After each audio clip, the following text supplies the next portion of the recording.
have a concert coming up this weekend on the 16th and 17th. I'm very excited about this one. We're starting with a piece by Mark Arnest, Yes. who is a local composer, and he's fantastic. And it is called Shout.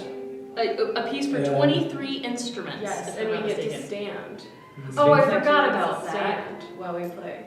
That's the plan, anyway. It's basically, all Wear the flats. strings are soloists. The entire string section, everyone's a soloist.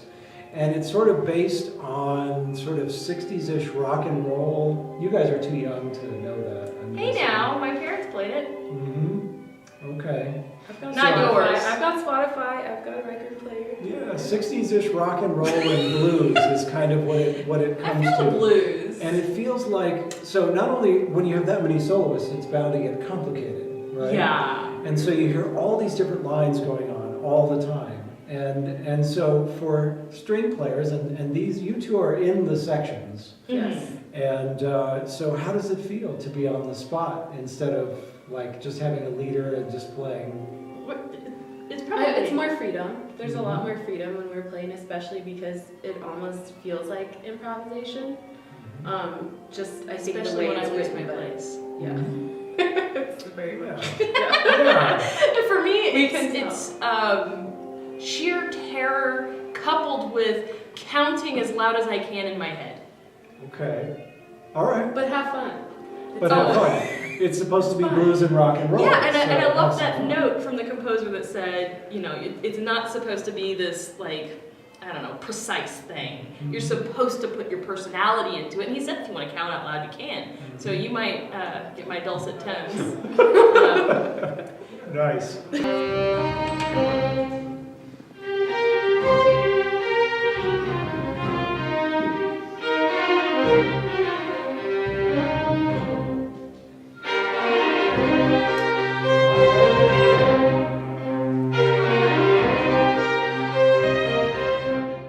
So we get to like switch over to the Bach, which is, I don't even know how my brain's gonna make that conversion. So there's gonna be a bit of cognitive dissonance, and then Elisa will start playing and everything will be fine.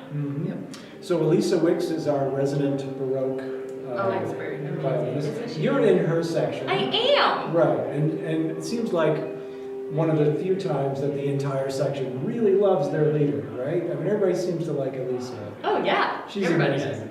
And we call her our resident Baroque expert, and there's nobody in early music that equals Elisa. Oh, She's no. amazing. And I love that we get these little like short instructionals, if you will. Every time she goes up there, she reminds us of what it is to be Baroque and play Baroque, so that we can come together as a group with that same cohesive sound. So we're going to rehearse that here in a little bit. I'm very much looking forward to that. Yeah.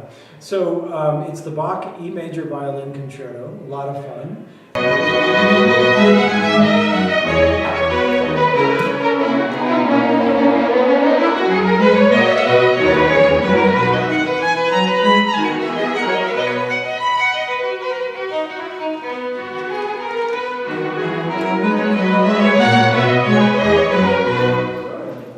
And then we go yet another strange place in the universe, and this one's really unusual. Richard Strauss. Now, a lot of times Richard Strauss, when you say that to a musician, they go, you know, I gotta practice. So, but this is, for those of you who may not really like Richard Strauss, this is one piece that will really surprise you. This is very un-Straussian. It's very easy to listen to. Yeah. So it's got a solo clarinet, Ian Buckspan, who we just love. He's so great. Yeah, and so anytime fun to we work get with. him. And Sechan, Joshua Sechan, the principal in the Philharmonic, the principal wow. bassoon. So it has solo clarinet, solo bassoon. I don't think I had realized who was playing bassoon, because like, audience, you don't know this, but I love the bassoon like so much. The only thing that's better than bassoon is contrabassoon, because that's just the orchestra's like subwoofer. Yes. But I'm very excited. Right, it's amazing, and so some little known facts about this. You have the two soloists, and then in the orchestra, once again, we're subdividing into solos. The principals in each of the sections are also soloists, and then you have the rest of the musicians who play a little bit more passive a role and they're more in the background. To me, it's so conversational. If you listen to the piece from like an operetta or a conversational standpoint, it feels like you're sitting in a cafe and there's Ian and JJ right up front, and you get to really hear their conversation. And then you have the other string principals, and they're seated nearby, but they're kind of listening a little bit, and sometimes they chime in. And then there's like other people in the background, and it's just this conversation. And once in a while, we all get together and we sing a little bit, but then it kind of goes back to the conversation. So It's interesting that you said that, because Strauss actually wrote a letter to the professor that he intended to play the bassoon, or the composition. Yeah. And he said it's almost like a dance between Beauty and the Beast. Right, and that was the other model for it, was Beauty and the Beast, or in certain parts of Europe, it would be The Princess and the Bear, right? It would be a little different story. So you have the clarinetist, sort of the princess. Ian laughed about that. And then the bassoon is the beast. No wonder why I like the bassoon. Yeah, so it's really funny because the piece opens and the clarinet is just so peaceful and happy, and all of a sudden the bassoon kind of lurks in, and the clarinet goes, oh, so it's like a surprise, and eventually at the end they like each other and everybody's happy. But it's a blast, it's so much fun. So more solos everywhere, and then we're going to take a little break, we're going to take a little intermission, and then we'll come back with Haydn. Now Haydn, what's difficult about Haydn? You know. The airiness in the space and staying in time. Oh, that is. Yeah. I was going to say something completely different. Oh. You miss one note and everyone. Oh, that. No. Yeah. It's so exposed. It's like a precision watch. You make one little mistake and you're playing that gap, and like you're going to have his eyes on you, which will burn a hole through your soul.